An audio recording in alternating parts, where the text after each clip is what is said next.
ಇವಾಗ ಕಮ್ಮಿ ಇದೆ ಮೇಡಮ್, ನಾಳೆ 2 ದಿನ ಪರವಾಗಿಲ್ಲ ಕೊಡಿ ಅಂತಾರೆ. ಬೇರೆಯವ್ರಿಗೆ ಏನು ನನಗೆ ಗೊತ್ತಿಲ್ಲ, ಯಾಕೆಂದ್ರೆ ಮಾತು ಚೆನ್ನಾಗಿದ್ರೆ ಎಲ್ಲ ಕಡೆ ನೆಟ್ಟಿರ್ತಾರೆ. ಹಂಗಾಗಿ ದೇವ್ರು ಕೊಟ್ಟಿದ್ದಾನೆ. ಅಂಜನಾದ್ರಿ ಅಂತ ಮೊದಲಿತ್ತು, ಈಗ ಲಲಿತಾ ಕಲಾ ಆಡಿಟೋರಿಯಂ ಅಂತ ಮಾಡಿದರೆ ಯಶವಂತಪುರದಲ್ಲಿ. ಮಾಲೀಕರು ಬಂದಿದ್ದಾರೆ, ಅವರ ಮಗಳು ಕೂಡ ಬಂದಿದ್ದಾರೆ. ಮಗು ಸಣ್ಣದಾಗಿ ಆಡ್ತಾ ಇತ್ತು, ಈಗ ಸಿಂಗರ್ ಆಗಿ ಹೊರಹೊಮ್ಮಿದ್ದಾಳೆ. ಅವಳು ಉಜ್ವಲ ಔಷಧಿ, ಅವಳಿಗೂ ಒಂದು ಅವಾರ್ಡ್ ಕೊಡ್ತಾ ಇದ್ದೀವಿ. ದಯಮಾಡಿ 4 ಜನಕ್ಕೆ ಅವಾರ್ಡ್ ಕೊಡ್ತಾ ಇದ್ದೀವಿ. ಇನ್ನೊಬ್ಬರು ರಘುರಾಮ್ ಅಂತೇಳಿ, ಅವರು ಕೂಡ ಕೃಷಿಯಲ್ಲಿ ಭಾಳ ಉನ್ನತ ಮಟ್ಟದಲ್ಲಿ, ಅದು ಸಾವಯವ ಕೃಷಿಯಲ್ಲಿ ಒಳ್ಳೆಯ ಹೆಸರು ಮಾಡತಕ್ಕಂಥ ರೈತ ಕುಟುಂಬದ ಒಡನಾಟದಲ್ಲಿ ಬಂದಂಥ ಒಂದು ಅಪೂರ್ವ ವ್ಯಕ್ತಿ. ಅವರು ಇವತ್ತು ನಮ್ಮ ಜೊತೆ ಬಂದಿದ್ದಾರೆ, ಶಿರಾಯಿಂದ ಬಂದಿದ್ದಾರೆ. ಅವರು ಕೂಡ ನಾವು ಬೀಳ್ಕೊಡುಗೆ ಮಾಡೋಣ ಅಂತ ನಿಮ್ಮ ಮುಂದೆ ಒಂದು 4 ಜನಕ್ಕೆ ಸನ್ಮಾನಿಸ್ತೀವಿ. ಮತ್ತೆ ಬರೋರಿದ್ದಾರೆ, ಆಡೋರಿದ್ದಾರೆ. ತದನಂತರ ಒಂದು ಗೌರವ ಸನ್ಮಾನ ಕೂಡ ಸುಮಾರು ಜನಕ್ಕೆ ಇರುತ್ತೆ. ಹಾಗೆಯೇ ಮತ್ತೊಬ್ಬ ಗೆಳೆಯ ನನಗೆ, ನಾನು ಅವರ ಪತ್ರಿಕಾ ರಂಗದಲ್ಲಿ ಒಟ್ಟಿಗೆ ಒಂದೇ ವಸತಿ ಬಂದಿದ್ದು. ಅವರು ಪತ್ರಿಕೆಯಲ್ಲಿ ಉನ್ನತ ಮಟ್ಟದಲ್ಲಿ ಬೆಳೆದರು, ನಾನು ಕಲಾರಂಗದಲ್ಲಿ ಬೆಳೆದೆ. ರಾಮಮೂರ್ತಿ ಅಂತೇಳಿ ಅಂಬೇಡ್ಕರ್ ವಾಹಿನಿ ಅಲ್ಲ ಸರ್, ಅಂಬೇಡ್ಕರ್ ವಾಹಿನಿ ಅಂತ ಒಂದು ಪತ್ರಿಕೆಯನ್ನು ನಡೆಸ್ತಾ ಇದ್ದಾರೆ. ಅವರು ಕೂಡ ದಂಪತಿಗಳು ಬಂದಿದ್ದಾರೆ. ಆ ದಂಪತಿಗಳಿಗೂ ಎಲ್ಲರೂ ಪರವಾಗಿ ಸ್ವಾಗತ ಬಯಸ್ತಾ ಇದ್ದೀನಿ. ಹಾಗೆ ಈ ಒಂದು ಕಾರ್ಯಕ್ರಮಕ್ಕೆ ಮುಖ್ಯ ಅತಿಥಿಗಳಾಗಿ ನನ್ನ ಆತ್ಮೀಯ ಗೆಳೆಯ, ನಾವು ಅವರು ರಂಗಭೂಮಿಯಿಂದ ಒಟ್ಟಿಗೆ ಬೆಳೆದವರು, ಆಮೇಲೆ ದೂರದರ್ಶನ ನಟರಾಗಿ ಹೊರಹೊಮ್ಮಿದವರು, ಇವತ್ತು ಸಿನಿಮಾ ಸೀರಿಯಲಲ್ಲಿ ಒಳ್ಳೆಯ ಹೆಸರು ಪಡ್ತಾ ಇರ್ತಕ್ಕಂಥ ಶಿವಕುಮಾರ್ ಆರಾಧ್ಯ ಅವರು ಕೂಡ ಬಂದಿದ್ದಾರೆ. ಅವರಿಗೆ ನಿಮ್ಮೆಲ್ಲರ ಪರವಾಗಿ ಸ್ವಾಗತ. ಹಾಗೆ ಅವ್ರ ಕಡೆಯಿಂದ ಅವರ ಮುಂದಾಳುತ್ವದಲ್ಲಿ ಅವರಿಂದನೇ ಒಬ್ಬರು ನಟಿಯನ್ನು ಕರೆದುಕೊಂಡು ಬಂದಿದ್ದಾರೆ. ಅವರು ಕೂಡ ದೂರದರ್ಶನ ಚಲನಚಿತ್ರದಲ್ಲಿ ಸುಮಾರು ಗೌರವ ಪಾತ್ರಗಳನ್ನು ಮಾಡಿ ಒಳ್ಳೆಯ ಹೆಸರು ಪಡೆದಿದ್ದಾರೆ. ಅವರು ನಮ್ಮೆಲ್ಲರನ್ನ ಈ ಕಾರ್ಯಕ್ರಮಕ್ಕೆ ಹಂಚ್ಕೊಳ್ಳೋಕೆ ಬಂದಿದ್ದಕ್ಕೆ ಅವರು ಕೂಡ ಶಿಲ್ಪಾ ಮೇಡಮ್ ಅವರಿಗೆ ನಿಮ್ಮೆಲ್ಲರ ಪರವಾಗಿ ಸ್ವಾಗತ ಬಯಸ್ತಾ ಇದ್ದೀವಿ. ಯಾಕಂದರೆ ವೇದಿಕೆ ಚಿಕ್ಕದು, ಚೇರ್ ಹಾಕಿದ್ರೆ 12 ಜನ ಕೂತ್ಕೊಳ್ತಾರೆ, ಅದರಲ್ಲಿ ಎಂಥ ವಿಷಯ ಆಗುತ್ತೆ. ಹಾಗಾಗಿ ಸನ್ಮಾನಿತ ಗೌರವಿಸುವಾಗ ಮಾತ್ರ ಚೇರ್ ಹಾಕ್ತೀನಿ. ದಯಮಾಡಿ ಅನ್ಯತಾ ಭಾವಿಸದೆ ನಮ್ಮ ಮುಖ್ಯ ಅತಿಥಿಗಳಿಗೆ ಏನು ಬಂದಿದ್ದೀರ ಅವರು ನಮ್ಮಂಗೆ ಸ್ವಲ್ಪ ಕಾಲು ನೋಯಿಸ್ಕೊಂಡು ಅವರಿಗೆ ಸನ್ಮಾನಿಸಿ ಗೌರವಿಸಬೇಕಂತ ಕೇಳ್ಕೊತಾ ಇದ್ದೀವಿ. ಮೊದಲಿಗೆ ನಾಗರಾಜ್ ಅವರು, ಡಾಕ್ಟರ್ ನಾಗರಾಜ್ ಅವರು ದಯಮಾಡಿ ಬರಬೇಕು. ಕೋವಿಡ್ ಸಂದರ್ಭದಲ್ಲಿ ಒಳ್ಳೆ ಕೆಲಸ ಮಾಡಿದಂಥ ಏಕೈಕ ವ್ಯಕ್ತಿ ನಮ್ಮ ರಾಜಧಾನಿಗಳಲ್ಲಿ, ನಲ್ಲಿ ಲೇಔಟಲ್ಲಿ ಯಾರು ಮುಟ್ತಾ ಇರಲಿಲ್ಲ. ಕೋವಿಡ್ ಬಂದರೆ ಮುಗಿದೋಯ್ತು ಅಂತಿದೆ. ಅಂಥ ಸಂದರ್ಭದಲ್ಲಿ ನಾನು ಬದುಕ್ತೀನೋ ಬಿಡ್ತೀನೋ ಅವನಿದ್ದಾನೆ ಅಂತೇಳಿ ಮುಟ್ಟಿ ಅವರ ಸ್ಪರ್ಶ ಮಾಡಿ ಟ್ರೀಟ್ಮೆಂಟ್ ಕೊಡ್ತಾ ಇದ್ದ ಏಕೈಕ ವ್ಯಕ್ತಿ ನಮ್ಮ ಡಾಕ್ಟರ್ ನಾಗರಾಜ್ ಅವರು. ಅವರಿಗೆ ನಿಮ್ಮೆಲ್ಲರ ಆಶೀರ್ವಾದ ಮತ್ತು ಭಗವಂತನ ಕೃಪೆಯಿಂದ ನಿಮ್ಮೆಲ್ಲರ ಬಿಡ್ಕೋತಾ ಅವರಿಗೆ ಒಂದು ಅವಾರ್ಡ್ ಕೊಟ್ಟು. ಇನ್ನು ಇಬ್ಬರನ್ನ ಇಲ್ಲಿ ವೇದಿಕೆಯಲ್ಲಿ ಬರ್ಮಾಡ್ಕೊಳ್ಳೋಕ್ಕೆ ಜಾಗ ಕಡಿಮೆ ಇದೆ. ಇವ್ರು ನಿಲ್ಲಿಸ್ಬಿಡ್ತೀನಿ ಸ್ವಲ್ಪ ಹೊತ್ತಿಗೆ, ಮಾತಾಡೋಕ್ಕೆ ಒಂದು 2 ಮಾತು ಅವಕಾಶ ಇಲ್ಲ ಅವರಿಗೆ. ಹಾಗಾಗಿ ಈ ಒಂದು ಕಾರ್ಯಕ್ರಮಕ್ಕೆ ಬಂದಿರತಕ್ಕಂಥ ನಮ್ಮ ಚಿಕ್ಕ ಹೆಜ್ಜಾಜಿ ಮಾದೇವರು ಖುಷಿಯಾಗಿ ಒಂದು 2 ಮಾತಾಡಬೇಕು. ನೀ ಮೆಟ್ಟುವ ನೆಲ ಅದೆ ಕರ್ನಾಟಕ, ನೀನೇರುವ ಮಲೆ ಸಹ್ಯಾದ್ರಿ, ನೀ ಮುಟ್ಟುವ ಮರ ಶ್ರೀಗಂಧದ ಮರ, ನೀ ಕುಡಿಯುವ ನೀರ್ ಕಾವೇರಿ, ನೀ ಕುಡಿಯುವ ನೀರ್ ಕಾವೇರಿ. ಪಂಪನ ನೋದುವ ನಿನ್ನ ನಾಲಗೆ ಕನ್ನಡವೇ ಸತ್ಯ, ಕುಮಾರವ್ಯಾಸನ ಆಲಿಪ ಕಿವಿಯದು ಕನ್ನಡವೇ ನಿತ್ಯ. ಎಲ್ಲಾದರೂ ಇರು ಎಂತಾದರೂ ಇರು, ಎಲ್ಲಾದರೂ ಇರು ಎಂತಾದರೂ ಇರು, ಎಲ್ಲಾದರೂ ಇರು ಎಂತಾದರೂ ಇರು, ಎಂದೆಂದಿಗೂ ನೀ ಕನ್ನಡವಾಗಿರು, ಕನ್ನಡವೇ ಸತ್ಯ, ಕನ್ನಡವೇ ನಿತ್ಯ. ತಮ್ಮೆಲ್ಲರಿಗೂ ಕೂಡ ನಮ್ಮ ಪ್ರೀತಿಯ ಗೆಳೆಯರಾದಂಥ ಡಾಕ್ಟರ್ ಕೃಷ್ಣ ಅವರು ನಿಮ್ಮನ್ನೆಲ್ಲ ನೋಡ್ತಕ್ಕಂಥ ಸೌಭಾಗ್ಯವನ್ನು ಕಲ್ಪಿಸಿಕೊಟ್ಟಿದ್ದಾರೆ.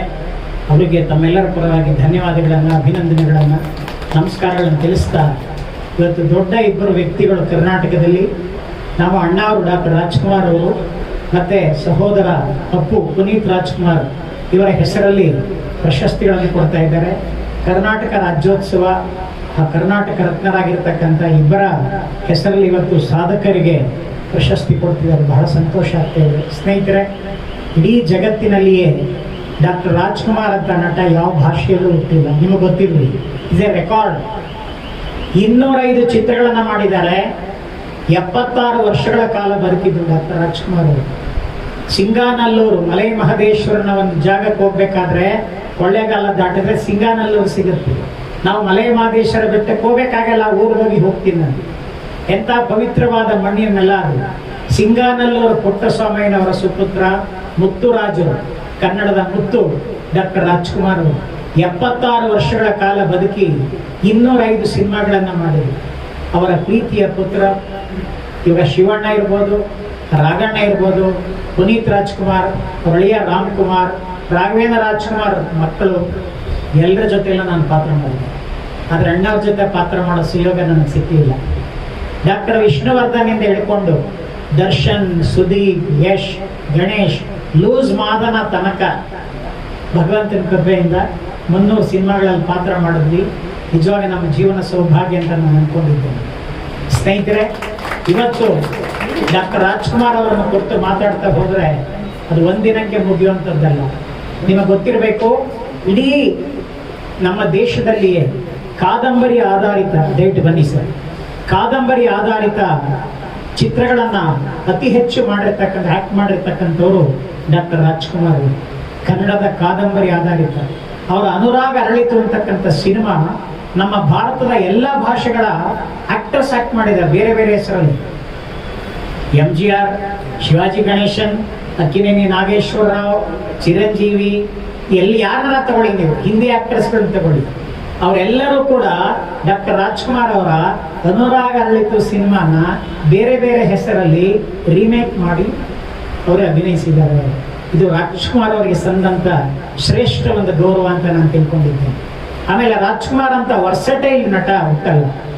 ಭಕ್ತಿ ಬೇಕಾ, ಪುರಾಣ ಬೇಕಾ, ಇದು ಆಮೇಲೆ ನಂತರ ಸಾಮಾಜಿಕ ಬೇಕಾ, ಯಾವ ಥರದ ಬಾಂಡ್ ಸಿನಿಮಾ ಬೇಕಾ, ಎಲ್ಲ ಥರ ಸಿನಿಮಾದಲ್ಲಿ ಆ್ಯಕ್ಟ್ ಮಾಡಿದ್ದಾರೆ.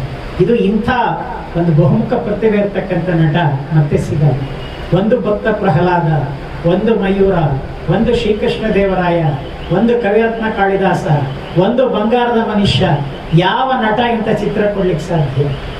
ಡಾಕ್ಟರ್ ರಾಜ್ಕುಮಾರ್ ಅವರ ಬಂಗಾರದ ಮನುಷ್ಯ ಸಿನಿಮಾ ಇಡೀ ಕನ್ನಡ ಇಂಡಸ್ಟ್ರಿಯಲ್ಲೇ ಅತಿ ಹೆಚ್ಚು ಓಡಿದಂಥ ಸಿನಿಮಾ. ಆ ಸಿನಿಮಾ ನೋಡಿ ಎಷ್ಟೋ ಜನ ಬೆಂಗಳೂರಲ್ಲಿ ಇದ್ದಂಥವ್ರು ಬಿಟ್ಟು ಊರಿಗೆ ಹೋದ್ರು.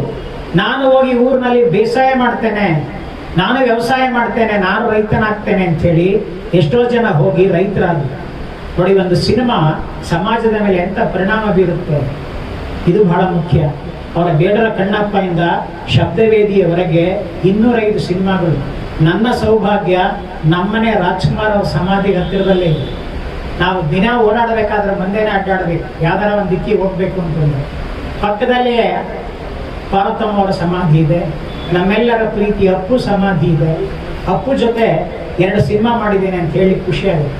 ಒಂದು ವಂಶಿ, ಮತ್ತೊಂದು ಅವರ ಕೊನೆಯ ಚಿತ್ರಕ್ಕೆ ಮೊದಲು ಬಂದಂತಹ ಚಿತ್ರ ಚಕ್ರವ್ಯೂಹ. 2 ಸಿನಿಮಾದಲ್ಲಿ ನಾನು ಡಾಕ್ಟರ್ ಪಾತ್ರ ಮಾಡಿದ್ದೇನೆ. ನೋಡಿ, ಅವರಿಗೆ ಪಾಪ ವೈದ್ಯರ ಹತ್ತಿರ ಹೋಗ್ತಾ ಇರ್ಬೇಕಾದ್ರೆ ಪಾಪ ಅವ್ರ ಹೃದಯಾಘಾತಕ್ಕೊಳಗಾದ್ರು. 2 ಸಿನಿಮಾದಲ್ಲಿ ಕೂಡ ನಾನು ಡಾಕ್ಟರ್ ಪಾತ್ರ ಮಾಡಿದ್ದೇನೆ. ನೋಡಿ, ನಾವು Kannada MA, Kannada PhD. Doctor Rajkumar ಹೇಳೋದು, ಕಲಾವಿದರಿಗೆ ಏನಪ್ಪ ಲಾಭ ಅಂದರೆ police inspector, police commissioner, lawyer, judge, ಮಂತ್ರಿ, ರಾಜ್ಯಪಾಲ ಎಲ್ಲ ಪಾತ್ರಗಳು ಮಾಡಿದ್ದೇವೆ. ಪ್ರತಿಯೊಂದು ಥರದ ಪಾತ್ರ. ಯಾಕೆಂದರೆ ನಿತ್ಯ ಜೀವನದಲ್ಲಿ AS ಆಫೀಸರ್ ಆಗಕ್ಕಾಗಲ್ಲ, ಸಿನಿಮಾದಲ್ಲಾಗಲಿ. ನಿತ್ಯ ಜೀವನದಲ್ಲಿ ಡಾಕ್ಟರ್ ಆಗ್ಲಿಕ್ಕಾಗಲಿಲ್ಲ, ಸಿನಿಮಾದಲ್ಲಾಗಲಿ. ನಿತ್ಯ ಜೀವನದಲ್ಲಿ ರಾಜ್ಯಪಾಲರ ಆಗ್ತೀವಲ್ಲ ಗೊತ್ತಿಲ್ಲ, ರಾಜ್ಯಪಾಲರಾಗಲಿ. ಈ ಮಾತನ್ನು ನಾನು ಯಾಕೆ ಹೇಳ್ತೀನಿ ಅಂದರೆ, ಸಿನಿಮಾ ಅಂತಕ್ಕಂಥದ್ದು ಮನುಷ್ಯನಿಗೆ ಒಂದು ಎಂಟರ್ಟೈನ್ಮೆಂಟ್ ಕೊಡೋದ್ರ ಜೊತೆಗೆ ಎಜುಕೇಷನ್ ಅನ್ನು ಕೂಡ ಕೊಡಬೇಕು. ಇದು ರಾಜ್ಕುಮಾರ್ ಅವ್ರ ಸಿದ್ಧಾಂತ. ಅದು ಯಾವುದೇ ಕೆಟ್ಟ ಸಿನಿಮಾ ಇದೆ ತೋರಿಸಿ ನೋಡೋಣ. ರಾಜ್ಕುಮಾರ್ ಕುಡಿಯುವ ದೃಶ್ಯ ಆಗಲಿ, ಸಿಗರೆಟ್ ಸೇದುವ ದೃಶ್ಯ ಆಗಲಿ, ಹೆಣ್ಮಕ್ಳನ್ನ ಅವಮಾನ ಮಾಡ್ತಕ್ಕಂಥ ದೃಶ್ಯ ಆಗಲಿ, ಅಥವಾ ಅತ್ಯಾಚಾರ ಮಾಡ್ತಕ್ಕಂಥ ದೃಶ್ಯ ಆಗಲಿ, ಅವ್ರು ಯಾವ ಸಿನಿಮಾದಲ್ಲೂ ಬಂದಿಲ್ಲ. ಇದು ಭಾರತದ ಯಾವ ಸಿನಿಮಾ ನಾಟ ಕೂಡ ಮಾಡದೇ ಇರತಕ್ಕಂಥ ಒಂದು ಸಾಧನೆ. ಇದನ್ನು ನಾವು ಕನ್ನಡಿಗರು ಖುಷಿ ಪಡಬೇಕು, ಸಂತೋಷ ಪಡಬೇಕು. ಹಾಗೆ ಪ್ರೀತಿಯ ಪುತ್ರ ಅಪ್ಪು ಅವ್ರು ಮಾಡಿದಂಥ ಒಂದು ಕೇವಲ ಅಭಿನಯಿಸಿದ 29 ಸಿನಿಮಾ. ಅವ್ರು ಬದುಕಿದ್ದು ಕೇವಲ 46 ವರ್ಷ. ತಂದೆ 76 ವರ್ಷ ಬದುಕಿದ್ರು. ನೋಡಿ, ಇದೇ ತಿಂಗಳಲ್ಲಿ ರಾಜ್ಕುಮಾರ್ ಹುಟ್ಟಿದ್ರು ಏಪ್ರಿಲ್ 24ನೇ ತಾರೀಕು. ನೋಡಿ, ಅವ್ರು ಸತ್ತು ಹುಟ್ಟಿದ್ದಾರೆ. ಕೆಲವರು ಹೇಳ್ತಾರಲ್ಲ, ಸತ್ತರು ಆಮೇಲೆ ಹುಟ್ಟಿದ್ರು, ಪುನರ್ಜನ್ಮ ಪಡೆದ್ರು. ಏಪ್ರಿಲ್ 12ನೇ ತಾರೀಕು ರಾಜ್ಕುಮಾರ್ ಅವರು ಏನೋ ತೀರ್ಕೊಂಡಿದ್ದು. ಏಪ್ರಿಲ್ 24ನೇ ತಾರೀಕು ಮತ್ತೆ ಹುಟ್ಟಿ ಬಂದರು. ಕನ್ನಡಿಗರ ಮನಸ್ಸಲ್ಲಿ, ಅಭಿಮಾನಿಗಳ ಹೃದಯದಲ್ಲಿ ಸದಾ ಅವರು ಬದುಕಿದ್ದಾರೆ ಅನ್ನೋದಕ್ಕೆ ಇದೇ ಸಾಕ್ಷಿ. ಇತ್ತೀಚೆಗೆ ತಾನೇ ಅವರ ಹುಟ್ಟುಹಬ್ಬವನ್ನು ಇಡೀ ರಾಜ್ಯದಾದ್ಯಂತ ಆಚರಿಸಲಾಯಿತು. ಚುನಾವಣೆ ಗದ್ದಲದಲ್ಲಿ ಅಷ್ಟು ಪ್ರಚಾರ ಆಗಲಿಲ್ಲ, ಇರಲಿ. ಎನಿವೆ, ಡಾಕ್ಟರ್ ಕೃಷ್ಣ ಅವರು ನನ್ನ ಪ್ರೀತಿಯ ಗೆಳೆಯರು. ಅವರ ನನ್ನ ಸ್ನೇಹ ಸುಮಾರು ಬೆಂಗಳೂರಿಗೆ ಬಂದಾಗಿದ್ದಾನೆ ಇದೆ. 1991ರಲ್ಲಿ ನಾನು ಬೆಂಗಳೂರಿಗೆ ಬಂದಿದ್ದೆ ಡಾಕ್ಟರೇಟ್ ಮಾಡಲಿಕ್ಕೆ. ಅವತ್ತಿನಿಂದನೂ ಕೂಡ ಅವರ ನಮ್ಮ ಸಂಬಂಧ, ಅವರು ನಿರ್ದೇಶಕರಾಗಿ, ರಂಗಭೂಮಿಯ ಒಬ್ಬ ನಿರ್ದೇಶಕರಾಗಿ, ಸಿನಿಮಾ ನಿರ್ದೇಶಕರಾಗಿ, ಕಾರ್ಯಕ್ರಮದ ಸಂಘಟಕರಾಗಿ ಅವ್ರನ್ನ ಪ್ರೀತಿಯಿಂದ ನಾವು ಅಭಿನಂದಿಸೋಣ. ಚಪ್ಪಳ ತಡ್ತಾ ಕರ್ನಾಟಕದ ಒಬ್ಬ ಸಾಂಸ್ಕೃತಿಕ ರಾಯಭಾರಿ, is an cultural ambassador of Karnataka. ನಮ್ಮ ಅಪ್ಪು ಬದುಕಿದ್ದು ಕೇವಲ 46 ವರ್ಷ, ತಂದೆಗಿಂತ ಪಾಪ 30 ವರ್ಷ ಬೇಗ ಹೊರಟಾಗ್ತಾರೆ. 76 ಅಣ್ಣ ಅವರು, 46, 56, 66, 76. ಭಗವಂತ ಅವ್ರಿಗೆ 100 ವರ್ಷ ಆಯುಷ್ ಕೊಡಬೇಕಾಯ್ತು. ಆದರೆ ಮನುಷ್ಯ ಮಾಡಿ ಹೋದಂಥ ಪುಣ್ಯದ ಕೆಲಸಗಳು. ಕನ್ನಡದ ಕರೋಡ್ಪತಿ ಮಾಡಿದಾಗ ಒಂದೇ ಸಾರಿ 18 ಲಕ್ಷ ಬಂತವರು. 18 ಲಕ್ಷ ರೂಪಾಯಿಯನ್ನ ಚಾನಲ್ನವ್ರು ಕೊಟ್ಟಾಗ ಅವ್ರು ಮಾಡಿದ ಕೆಲಸ ಏನು ಗೊತ್ತಾ? ಅಷ್ಟು ತೆಗೆದುಕೊಂಡೋಗಿ ಮೈಸೂರಲ್ಲಿ ಇರ್ತಕ್ಕಂಥ ಶಕ್ತಿಧಾಮಕ್ಕೆ ಕೊಟ್ಟರು. ಎಷ್ಟು ಸ್ಕೂಲ್ಗಳಿಗೆ ಟಾಯ್ಲೆಟ್ ಕಟ್ಸ್ಕೊಟ್ಟಿದ್ದಾರೆ. ಯಾವ್ದಾರ ಊರಿಗೆ ಶೂಟಿಂಗ್ ಹೋದಾಗ ಆ ಊರು ಸ್ಕೂಲಲ್ಲಿ ಏನಿಲ್ಲ, ಆ ಊರಲ್ಲಿ ಏನು ಸಮಸ್ಯೆ ಇದೆ ಕೇಳಿ, ನನ್ನ ಹೆಸರು ಎಲ್ಲೂ ಹಾಕಬೇಡಿ, ಯಾರಿಗೂ ಹೇಳಬೇಡಿ, ನನ್ನ ಹೆಸರು ಎಲ್ಲೂ ಹಾಕಬೇಡಿ, ಯಾರಿಗೂ ಹೇಳಬೇಡಿ ಅಂತ ಹೇಳಿ ಪಾಪ ಸಮಾಜ ಸೇವೆ ಮಾಡಿದಂಥ, ಎಲೆ ಮರೆ ಕಾಯಿಯಂತೆ ಬದುಕಿ ಹೋದಂಥ ಒಂದು ಶಾಶ್ವತ ಜೀವಿ ನಮ್ಮ ಅಪ್ಪು ಪುನೀತ್ ರಾಜ್ಕುಮಾರ್. ಅದಕ್ಕೆ ಇವತ್ತು ಅವ್ರನ್ನೆಲ್ಲರೂ ಜ್ಞಾಪಿಸ್ಕೊಳ್ಳೋದು. ತಂದೆಯನ್ನ ಮಗ ಮೀರಿಸಬೇಕು.